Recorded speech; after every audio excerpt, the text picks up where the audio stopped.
तो हेलो दोस्तों, once again good day. और आज हो गई है डेट 25 मार्च 2025 और हम लोग जल्दी निकलने वाले थे। जैसा कि मैंने आपको बताया कि हम लोग एक सरप्राइज़ लोकेशन पे जा रहे हैं जो कि है खाटू श्याम जी। आज हम लोग जा रहे हैं जयपुर से खाटू श्याम जी, जो कि बहुत ही नियर बाय है। एकदम सडन प्लान बना। एक फ्रेंड ने बताया कि भाई बहुत पास में है और जाना चाहिए, और यहाँ पे भी सब लोगों ने बोला कि जयपुर आए हो तो खाटू श्याम तो जाना ही चाहिए। तो इट्स 80 किलोमीटर्स फ्रॉम जयपुर, और मेरे ख्याल से एक डेढ़ घंटा लगेगा। थोड़ा सा जल्दी जाने का था बट थोड़ा सा लेट हो गए हैं, 1 घंटा लेट हो गए हैं हम लोग। नींद हुई नहीं थी इसलिए खुली नहीं। तो अभी थोड़ी सी धूप निकल गई है पर वेदर अभी भी चिली वेदर ही है, अच्छा वेदर है।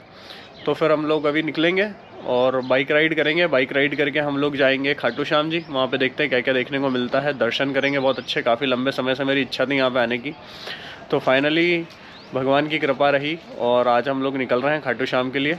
और फिर वहाँ से आ जाएंगे, मेरे ख्याल से 12 या 1 बजे तक हम लोग वापस आ जाएंगे, अगर ज़्यादा ट्रैफिक ना मिला या ज़्यादा भीड़ ना मिली तो।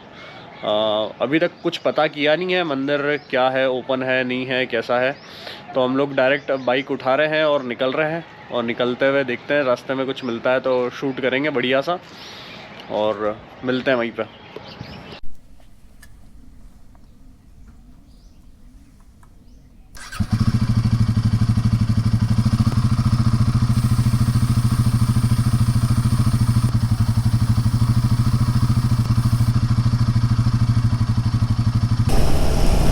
वो तो क्रेज़ी हाईवे, ओपन रोड्स, और ज़्यादा स्पीडिंग नहीं करेंगे आज हम लोग। बहुत धीरे चलाएंगे गाड़ी, 80-90 और हाँ, और अच्छा लगेगा। गियर्स हमने सिर्फ जैकेट पहना है तो सही है, काफ़ी बढ़िया रहेगा। पीछे का जो टेल बैग है वो रख लिया है हमने, पैनियर, तो उसके अंदर डाल देंगे और अंदर मंदिर में दर्शन करेंगे बढ़िया। वेरी एक्साइटेड भाई, एक्साइटेड हो? Obviously excited. चलो भाई, मज़ा आ रहा है। ओपन रोड्स पे इसको हिमालयन को चलाने में अलग ही मज़ा आता है। सिटी के अंदर थोड़ी बहुत प्रॉब्लम क्रिएट कर देती है बट वो भी मैनेजेबल है। बट ओपन हाईवे पे तो भाई इसके कैरेक्टरिस्टिक ही बदल जाते हैं, पूरी अलग हो जाती है बाइक। ऐसा लगता है कि ट्रांसफॉर्म हो जाती है बाइक। तगड़ी बाइक है यार ये तो। बाकी मैं कल अप्रीलिया को मिस कर रहा था। सिटी में होती तो बहुत मज़ा आता। बहुत हेड टर्नल लुक्स मिल रहे थे, बहुत ज़्यादा लोग पूछ रहे थे, ज़्यादा कैप्चर नहीं किया मैंने। तो दोस्तों, एक जनरल अपडेट डालना था कि अगर आप लोग भी जयपुर से खाटू जा रहे हैं तो बी वेरी कॉन्शियस, क्योंकि ना थोड़ी सी रोडें थोड़ी सी ख़राब है और अभी 2 बार क्रैश होते होते बचा है। लोग बहुत गंदी चला रहे हैं गाड़ी, 4 व्हीलर्स स्पेशली, और वो भी लोकल 4 व्हीलर जैसे होती है ना, बसेस वगैरह जो होती है पैसेंजर जो ट्रांसपोर्ट की होती है, बहुत गंदी चला रहे हैं। जैसे होता है ना, हर सिटी में ही होता है। लोग तो खैर बहुत अच्छे हैं यहाँ पे, कार जो चला रहे हैं बहुत अच्छे से चला रहे हैं, बिल्कुल परेशान नहीं कर रहे हैं और एकदम सेफ्टी के साथ चला रहे हैं, सपोर्ट कर रहे हैं। जैसे अभी आगे भाई चल रहे हैं तो ये I-20 वाले ने देखो साइड में ले ली पर हॉर्न बजा के डिस्टर्ब नहीं कर रहा है पर्सन। अब वो राइट में लेगा लेन पे अपनी और निकल जाएगा आगे। तो कार वाले तो बहुत ज़्यादा सपोर्टिंग और बहुत ज़्यादा अच्छे हैं, बट जो लोकलाइट्स हैं वो लोग बहुत गंदी गाड़ी चला रहे हैं। तो बी वेरी कॉन्शियस जब भी आप इधर आओ। तो दोस्तों, हम लोग ऑलमोस्ट पहुंच गए यहाँ से। खाटू श्याम जी का जो मंदिर है वो बस 16 किलोमीटर है और 30 मिनट्स की राइड दिखा रहा है। और यहाँ से झंडा चढ़ाते हैं लोग, मतलब शायद पीछे कुछ होगा। वहाँ से ना लोग झंडा चढ़ाने के लिए, मतलब यहाँ से पैदल यात्रा करते हैं पीछे पार्किंग में लगा के, और यहाँ से नंगे पैर पैदल जाते हैं, जो कि 16 किलोमीटर है। और फिर वहाँ पे ये झंडे चढ़ते हैं। तो आई गेस जो भी वहाँ पे मुराद लगाते हैं, अर्ज़ी लगाते हैं, या जो भी मांगते हैं, अगर वो चीज़ पूरी हो जाती है तो फिर लोग यहाँ पे आके झंडा चढ़ाते हैं। ऐसा होता है। तो इसलिए पीछे जहाँ पे शायद आई गेस वहाँ पे पार्किंग भी होगा, तो लोग वहीं पे अपनी गाड़ी खड़ी कर देते हैं और फिर उसके बाद यहाँ से पैदल पैदल झंडे लेके जाते हैं और झंडे चढ़ाते हैं। तो दैट्स अ रिचुअल। और दोस्तों एक चीज़ ऑब्ज़र्व करने वाली बात है, ये जो 16 किलोमीटर का पैच है इसके अंदर नो डाउट इतने सारे श्रद्धालु हैं, और श्रद्धालु के लिए ये मैं देख रहा हूँ कि लेफ़्ट और राइट साइड में, एक सेकंड स्पीकर निकल जाए, श्रद्धालुओं के लिए लेफ़्ट और राइट साइड में देखिए, मतलब कंटिन्यूसली ये नीम के पेड़ लगे हुए हैं। नीम के, कोई और पेड़ नहीं है, नीम के पेड़ है, क्योंकि इससे बहुत फ्रेशनेस फील होती है। गर्मी के अंदर बहुत ठंडक मिलती है, छाया भी अच्छी मिलती है, और इसकी जो ऑक्सीजन होती है वो भी बहुत रिफ़्रेशमेंट वाली होती है, आयुर्वेदिक होती है, और बहुत बेनिफिट्स होते हैं इसके। तो देखिए आप इतनी छाया करके रखिए पूरे प्रॉपर, ऑल्दो बहुत छोटी सी चीज़ है, मतलब इतनी गर्मी के अंदर, क्योंकि गरम रेत गरम रोड है, पर इतने अच्छी बात है कि पूरे पेड़ लगाए गए हैं, कंटिन्यूसली पूरे पेड़ लगे हुए हैं, पूरे पेड़ लगे हुए हैं कंटिन्यूसली। तो दोस्तों हम लोग आ गए हैं खाटू श्याम। यहाँ पे एक पार्किंग में हमने गाड़ियाँ लगा दी है, ये खड़ी पीछे, और फिर अभी हम लोग अंदर देखते हैं क्या देखने को मिलता है। और शायद थोड़ा यहाँ से और आगे है, पैदल पैदल जाना पड़ेगा, तो थोड़ा हम लोग पैदल चलते हैं और पैदल जाके देखते हैं, और फिर उसके बाद वापस आता हूँ मैं। देखता हूँ अगर कैमरा अलाउ होगा तो कैमरा में लेके जाऊँगा अंदर, और अगर नहीं होगा तो फिर अनफॉर्चुनेटली रखना पड़ेगा। फिर मैं आगे आपको बताऊँगा कि क्या देखने को मिला और क्या एक्सपीरियंस हुआ।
तो ये गलियों से होते हुए वापस से हम लोग खुले स्पेस में आ गए हैं और पैदल चल रहे हैं। प्रसाद वगैरह ले लिया है थोड़ा सा, और देखते हैं और कितने दूर है। आई एम क्लूलेस कैसे क्या होगी सारी चीज़ें और क्या देखने को मिलेगा, देखते हैं। तो हम लोग कैंपस के अंदर आ गए हैं और थोड़ा सा कन्फ्यूजन हो रहा था।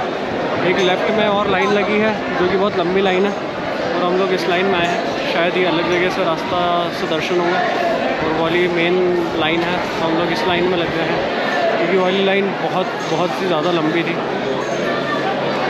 तो दोस्तों बहुत ही अच्छे और बहुत ही खूबसूरत दर्शन हुए, बहुत अच्छे से दर्शन दिए भगवान जी ने, और काफ़ी अच्छा लगा। और भीड़ बहुत ज़्यादा थी, 2-3 लेन्स बनी हुई है, मैनेजमेंट अच्छा है, तो दर्शन काफ़ी अच्छे बन गए हमारे। इधर से हमारा रास्ता, दर्शन काफ़ी अच्छे हो गए। और फिर उसके बाद हम लोग बाहर आ गए हैं। बहुत ज़्यादा टाइम नहीं लगा, 2-3 लेन्स थी। अगर मंदिर के पास से देखना है तो उसके लिए लेन्स अलग थी, दूर से देखना है तो उसके लिए लेन्स अलग थी। तो it was a good experience, बहुत ही अच्छा लगा, पीसफुल था, बहुत मेजेस्टिक था, डिवाइन था। जो साइड कमज़ोर होगी उस साइड ये ज्वाइन कर लेंगे, तो वो मैंने उसका बताया आपको। तो मेनली जो खाटू श्याम जी हैं काफ़ी पावरफुल गॉड माना जाता है इनको। और महाभारत के अंदर मतलब जैसे कि शिवांग भाई ने भी मेरे को थोड़ा सा बताया, तो शिवांग भाई बताओ ना क्या बता रहे थे आप। राजा का नाम बार्बरिक था। हाँ, वो प्रतिज्ञा से उनको वरदान मिले थे, 3 उनके पास वेपन थे, वो बहुत पावरफुल वेपन था।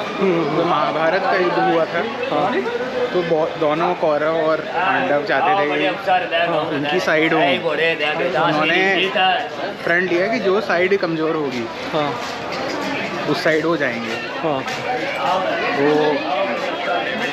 अब क्या, जैसे जैसे देखा जाए तो कृष्ण जी थे पांडव के साथ और कौरव थे, तो जो भी थोड़ा अगर समझदार व्यक्ति होगा उसको पता है कि काफ़ी वो है, मामला बराबर का है। कौरव के पास कृष्ण जी की पूरी वो होती है ना, अक्षौहिणी सेना, सबसे बहुत बड़ी है, 12 अक्षौहिणी 18 ऐसी वो थी, और काफ़ी सारे योद्धा थे, कर्ण था। तो उसको मिला के सब बहुत बराबर सा मामला था। तो कंफ्यूजन ये था कि जिस साइड बार्बरिक जाते वो साइड ज़्यादा स्ट्रांग हो जाती, वो कमज़ोर नहीं रहती। तो जिस साइड मतलब वही अगर मतलब पैरेलल हो रहा था, जित जो हार रहा था उसकी साइड में जाते तो वो ज़्यादा पावरफुल हो जाता, तो वाइस वर्सा मतलब चल रहा था सारी चीज़ें, वो प्रण वो हो जाता है, तो प्रण तो उनको मतलब वो फिर वो मौर्य भी करेक्ट, उन्होंने बलिदान दे दिया। तो जो कुरुक्षेत्र जहाँ वॉर हो रही थी, उसके साइड में बड़ा पहाड़ था, वहाँ पर उनका जो हेड है वो रख दिया था। तो वहाँ से उन्होंने पूरा महाभारत देखा था। ओके। तो महाभारत देखते देखते, महाभारत इज़ वेरी कॉम्प्लेक्स है ना, इन द ग्रे कॉम्प्लेक्सिटी है युद्ध की, धर्म फॉलो करने की। छल भी खेला था कृष्ण जी ने, बट एंड गोल क्या है, धर्म फॉलो करने का। तो वो पूरा अनरेवल होता है उनकी आंखों के आगे, और फिर उनको इनलाइटनमेंट हो जाता है। तो बाद में महाभारत के बाद जब कृष्ण जी उनसे बात करते हैं तो पूछते हैं आपने क्या देखा, तो वो बोलते हैं कि प्रभु सब आपकी ही माया थी, आप ही मार रहे थे, आप ही मर रहे थे, आप ही दुख दे रहे थे। तो at the end of the day उनको इतना एनलाइटनमेंट हो गया कि वो देख पाए कि सब कुछ इज़ दी कृष्णाज माया। तो मतलब ऐसा बोला जाता है ना कि महाभारत जिसने एक बार पढ़ ली तो उसको मतलब इनलाइटमेंट मिल जाती है, और उसके पास बहुत ज़्यादा ज्ञान आ जाता है, मतलब आपके सारे सिंस खत्म हो जाएंगे। क्योंकि वो पूरे युद्ध के अंदर इतनी सारी चीज़ें थी कि वो महाभारत के बारे में ये कहा जाता है कि एक साइड अगर आप ओरिजिनल महाभारत जो है उसको रख दो, और एक साइड आप पूरे वेद जो भी ग्रंथ है अपने सब रख दो, तो भी महाभारत ज़्यादा भारी है, क्योंकि पावरफुल है। उसमें एक्चुअली क्या है कि कोई भी चीज़ बाइनरी नहीं है, सही गलत नहीं है। उसमें धर्म फॉलो करने का जो वो है ना, वो काफ़ी अच्छे से सिखाया है, प्रैक्टिकलिटीज़ और सही गलत, मॉडर्न डे गलत परिस्थितियों में सही परिस्थितियों में वेद भी, उसके श्लोक भी आते हैं जहाँ जहाँ।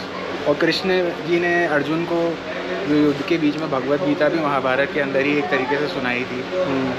तो मतलब इट्स वेरी कॉम्प्लेक्स, तो it's a very great story और ग्रेट गॉड, ओरिजिनल महाभारत सभी भगवानों की तरह। तो बहुत, और आर्मरी भी मेंटेन करते थे, और 3 मेरे ख्याल से सबसे पावरफुल अस्त्र थे खाटू श्याम जी के पास में, जो कि गॉड मतलब गॉड किलिंग वेपन्स भी जिनको बोला जा सकता है, जो कि बहुत बड़े बड़े अस्त्र शस्त्र थे उनके पास में। तो बहुत दिव्य चीज़ें हैं, बहुत बड़ी चीज़ें हैं, इनको बैठ के समझना चाहिए। ऐसे हम तो बस बता रहे हैं ऐसे ही, रोड पे चलते चलते हैं, हाँ रोड पे चलते चलते हम लोग बता रहे हैं, बट दिस अ सार ऑफ इट कि भाई इस टाइप की जो है वो स्टोरी है। बाकी आप लोग भी रिसर्च कीजिएगा, आप देखिएगा। मिलते हैं। तो दोस्तों रास्ते में ही हम लोग रुक गए एक रेस्टोरेंट में, यहाँ पे हम लोग लंच कर लेंगे और फिर आगे निकलते हैं। आगे यहाँ से जयपुर मेरे ख्याल से होगा 50 किलोमीटर और 50 या 45 किलोमीटर और। तो करते हैं खाना ऑर्डर और फिर आगे निकलेंगे। तो दोस्तों हमारा लंच हो गया है, बहुत बढ़िया। और let me suggest you one restaurant on this Jaipur Khatu Shyam highway, that is Jhankar. और यहाँ पे आप आइए और बढ़िया खाना खाइए। वैसे तो बहुत सारे हैं, पूरे रास्ते भर आपको मिलेंगे बहुत सारे रेस्टोरेंट, बहुत सारे ढाबे, but this one is good one.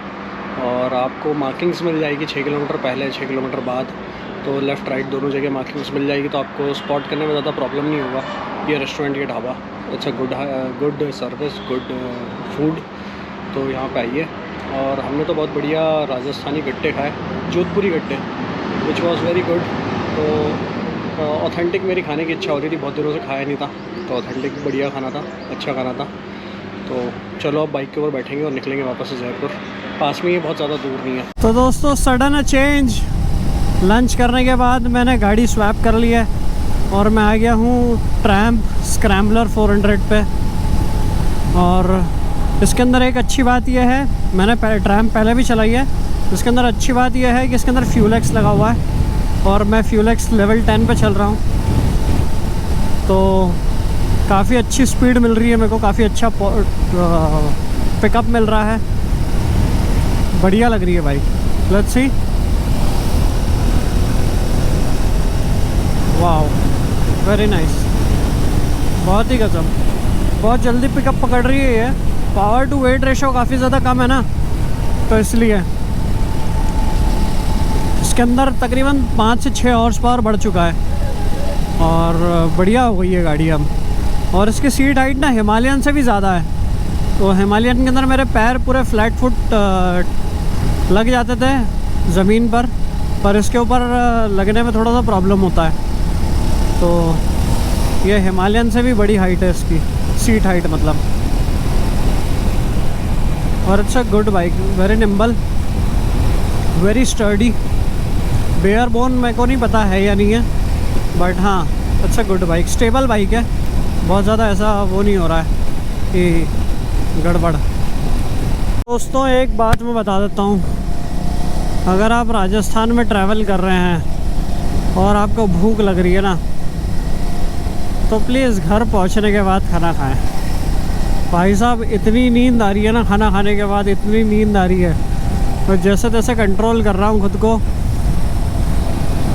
कि भाई झपकी वगैरह ना लगे और अवेयर होके गाड़ी चलाएं। ऑल्दो मेरे को एक्सपीरियंस है इन सब चीज़ों का, इसलिए इतनी डरने वाली या परेशान होने वाली बात नहीं है। बट फिर भी मैं आप लोगों के लिए बता रहा हूँ कि भाई अगर ट्रैवल पे हो और अगर भूख लग रही है ना, तो मंचिंग करो, खाना मत खाओ। कुछ भी लाइट सा कुछ भी खा लो, पर खाना मत खाओ, क्योंकि धूप के अंदर ना नींद और ज़्यादा आती है, जैसे हवा लगती है ना, नशा सा होता है। तो आप लोग भी ना इस चीज़ का ध्यान रखना। उसने घुमा दिया है, घर हमारा मात्र 5 किलोमीटर दूर था और एक गूगल मैप्स पता नहीं कहाँ से लेके जा रहा है, पता नहीं, आई डोंट नो क्या चाहता है गूगल मैप्स। और यहाँ पे बालू रेत इतनी ज़्यादा हो रही है जैसे जैसलमेर में होती है, ऐसे चारों तरफ यहाँ पे बालू रेत ही बालू रेत है। और देखते हैं कहाँ पर निकलते हैं, कहीं ऊपर नीचे वाली गलत जगह पे ना ले जाए। चलो मिल गया, मेन रोड दिख गया। किधर जा रही है भाई घर, रोड किधर जा रही है। और देखो बालू रेत कितनी है यहाँ पर, रोडों पे भी इतनी सारी बालू रेत ही बालू रेत है। शिवांग का इंटरकॉम भी डिस्चार्ज हो गया है।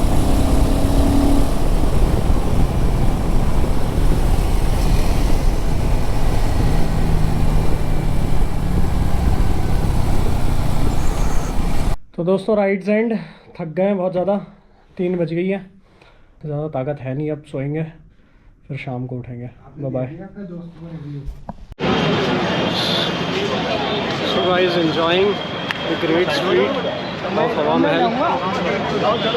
अनफॉर्चुनेटली कल भी और आज भी, मतलब कल तो मैं आई वॉज लेट इवनिंग में, और आज भी ना बहुत थोड़ा सा लेट हो गया हूँ, तो आज भी अंदर नहीं जा पाऊँगा और कल भी नहीं जा पाया। और ठीक है, मैं पहले भी जा चुका हूँ अंदर और देखा हुआ है मैंने अंदर सारी चीज़ें, तो कोई इतना बुरा नहीं लग रहा है। एंड दिस दी मेजेस्टिक हवा महल, और बहुत प्यारा यार, मतलब आप कभी भी किसी भी टाइम यहाँ पे आ सकते हैं, नून आवर्स को छोड़ के। मॉर्निंग में आ सकते हैं अगर अंदर विज़िट करना है, और शायद 5 या 6 बजे के पहले आपको आना पड़ेगा अगर आपको अंदर विज़िट करना है तो। बट दिस वेरी गुड, बहुत प्यारा लगता है यहाँ पे, इतने टूरिस्ट आते हैं यहाँ पे, पूरे वर्ल्ड से टूरिस्ट आते हैं। मैं आपको थोड़ी सी स्ट्रीट और दिखाता हूँ वंस अगेन, और आपको बहुत ज़्यादा पसंद आएगी।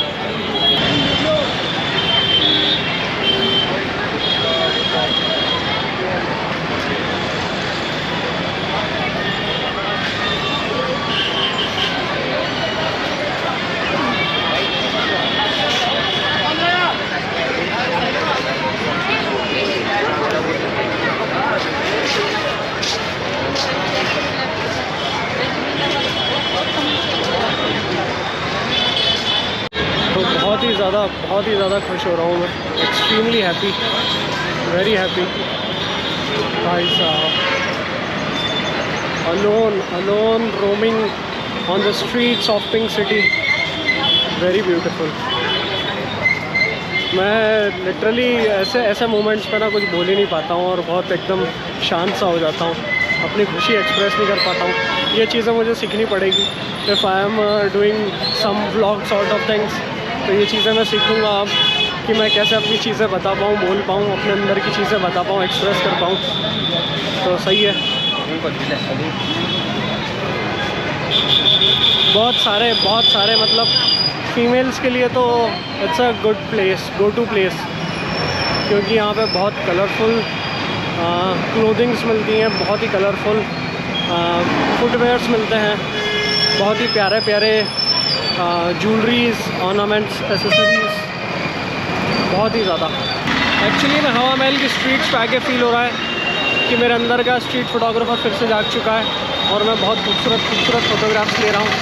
तो if you want to check, मैं ट्राई करूँगा कि मैं इस वीडियो के अंदर थोड़ी सी डाल दूँ और मैं कुछ कोई सी लिंक वगैरह जनरेट करूँगा जिसके अंदर आपको मेरा एक पूरा पेज दिखेगा, जिसके अंदर मेरी सारी कलेक्शन, आज तक के सारे ट्रैवल्स की कलेक्शन आपको दिखे और खूबसूरत फ़ोटोग्राफ्स दिखे। हवा महल है और हम लोग निकल रहे हैं यहाँ से। और मैं देख रहा था कोई ऑथेंटिक राजस्थानी फूड का रेस्टोरेंट कहीं पे मिल जाए तो बढ़िया मज़ा आ जाएगा, बट देखते हैं रास्ते में जो भी मिलेगा। मैंने अभी घर की लोकेशन डाल दी है, जो भी रास्ते में मिलेगा वो हम लोग कर लेंगे, खा लेंगे। एक चीज़ मेरे को और थोड़ा सा नॉलेज शेयर करना था कि यार जयपुर में इतनी सारी प्लेसेस है ना घूमने की, इतनी सारी प्लेसेस है कि आप मतलब 2-1 दिन में तो घूम ही ना पाओ, और अच्छे से घूमना हो तो वो भी ना घूम पाओ। तो seriously this city needs multiple visits, या लंबा समय, मतलब जैसे होता है ना कि 7-8 दिन, बट 7-8 दिन में भी एक घूम घूम के आप कितना ही घूमोगे। तो इससे अच्छा है कि आप हर थोड़े टाइम में आते रहें, 4-5 साल में जब भी आपको टाइम मिले।